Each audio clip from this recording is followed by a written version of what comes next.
So yeah, the news is out, and I'm actually interested. She quit. Yeah, they have 12 players. They have 12 players, right? So somebody will have to be released. The WNBA just made the worst decision in professional sports history.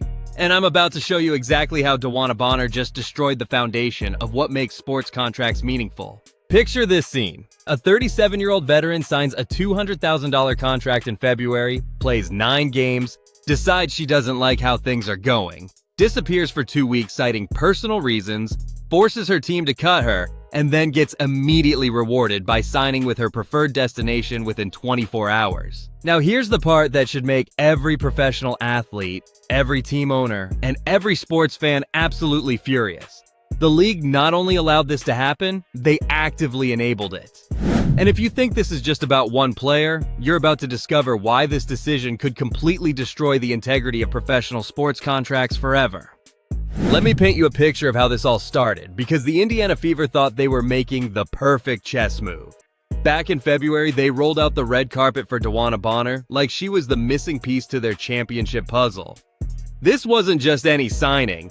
This was the third highest salary on the entire roster at $200,000, behind only Kelsey Mitchell at $249,244 and Natasha Howard at $214,466. The Fever had completely revamped their roster around Caitlin Clark and Aaliyah Boston, and Bonner was supposed to be the veteran leader who would bring championship experience to this young core. She'd won 2 titles with Phoenix, appeared in 87 playoff games, more than anyone in WNBA history, and was coming off an all-star season in Connecticut. But here's where the story gets interesting, and if you're already seeing where this is headed, hit that like button because we're about to expose exactly how one player just taught every athlete in America that contracts are basically just suggestions. Indiana signed Bonner to an unprotected deal, meaning they could cut her without financial penalty beyond the prorated amount. What they didn't expect was that she would use this as a get-out-of-jail-free card the moment things didn't go exactly her way. The first red flag came after just 3 games. Bonner started the season in the starting lineup, but her performance was so poor that coach Stephanie White had no choice but to bench her in favor of rookie Lexi Hull. Let me give you the brutal numbers. Bonner shot 34.5% from the field, averaged just 7.1 points per game, and the team had a minus 10.2 net rating when she was on the court compared to a plus 15.1 rating when she was off. Now, here's what a professional athlete is supposed to do when they get benched. Work harder, accept their role, and fight to earn their spot back. But that's not what happened here. Instead of fighting for her position, Bonner simply disappeared. On June 12th, she stopped showing up to team activities, and the Fever listed her as out for personal reasons. But here's what multiple sources told Front Office Sports. This wasn't about personal issues.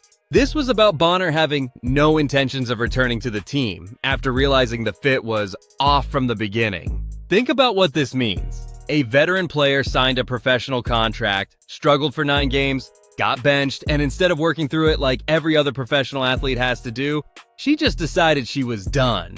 But wait, it gets worse. For 2 weeks, the Fever had to answer questions about when she might return.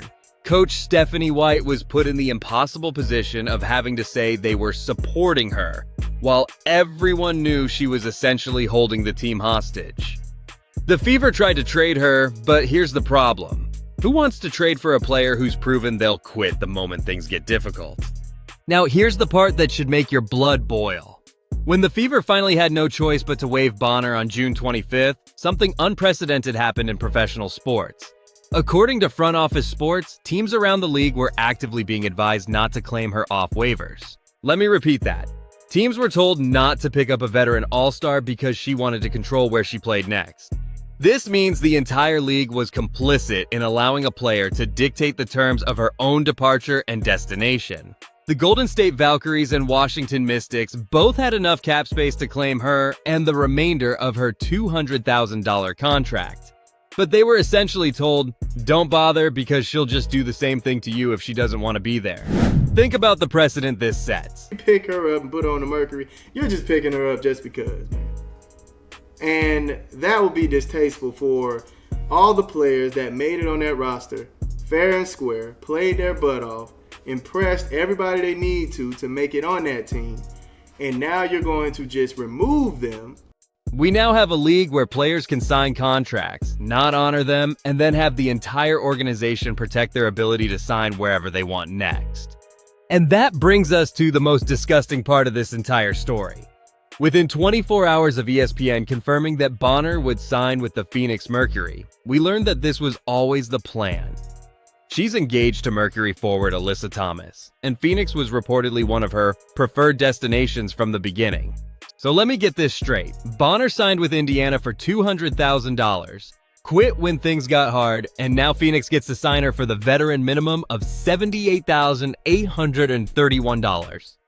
The Mercury get a former All-Star at a 60% discount because she tanked her own value by quitting on her previous team. But here's what makes this even more infuriating. The Mercury are currently 13-6 with the second best record in the WNBA. They didn't need Bonner to be successful. They're already title contenders. But they're willing to reward her behavior by giving her exactly what she wanted: a spot on a championship caliber team without having to honor her previous commitment. Here's what terrifies me about this situation, and it should terrify every sports fan. Every young player in the WNBA just learned that you can quit on your team and get rewarded for it. Every rookie who gets benched, every veteran who doesn't like their role, every player who decides they'd rather play somewhere else, just saw that the consequences for breaking your contract are nothing. Actually, that's not true. The consequences are that you get to sign with a better team for less money, which means they have more cap space to surround you with talent. Think about what this teaches athletes. Why honor your contract when things get tough? Why work through adversity? Why respect your teammates and coaches who invested in you? Just quit, and the league will make sure you land exactly where you want to be. But this isn't just about setting a bad example. This is about destroying the entire foundation of how professional sports work. Contracts exist for a reason. They protect teams from players leaving whenever they feel like it, and they protect players from teams cutting them without cause. The Fever invested $200,000 in Bonner. They built their offseason plans around her. They probably turned down other free agents because they thought they had their veteran leadership locked up. Now they're out that money, out that roster spot for half the season, and they had to scramble to find a replacement. And what message does this send to other teams about signing veteran players? If a 6-time All-Star with a 16-year career can just decide she doesn't want to honor her contract, who can you trust? Let me tell you what would happen if this occurred in any other professional sports league. In the NFL, if a player under contract simply stopped showing up, they would forfeit their salary and potentially face suspension. The NBA has dealt with similar situations. Remember Simmons sitting out in Philadelphia? But the league made it clear that was unacceptable. But in the WNBA, apparently you can just say the fit didn't work out and everyone shrugs their shoulders and helps you find a new team. The most comparable situation was Sylvia Fowles requesting a trade from Chicago in 2015. But even then, she honored her contract and played for half the season before the trade went through. Bonner didn't even pretend to try to make it work.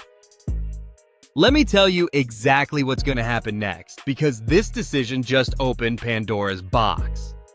The next time a veteran player gets benched, loses their starting spot, or just decides they don't like their situation, they're going to remember the DeWanna Bonner playbook. Disappear for a few weeks, claim it's not working out, force your team to cut you, and then sign with a contender. Why would any player stick it out through adversity when they can just quit and get rewarded? Why would any team trust veteran signings when they know the player can just walk away the moment things get difficult? The WNBA just told every player in the league that contracts are meaningless, and every team that veteran leadership comes with no guarantees. Here's what should have happened and what needs to happen going forward. First, the league should have required Bonner to honor her contract or face suspension. If she truly couldn't play for personal reasons, she should have been placed on an inactive list, not allowed to shop for a new team. Second, teams should not have been advised to avoid claiming her. If she was on waivers, any team with cap space should have been able to claim her contract.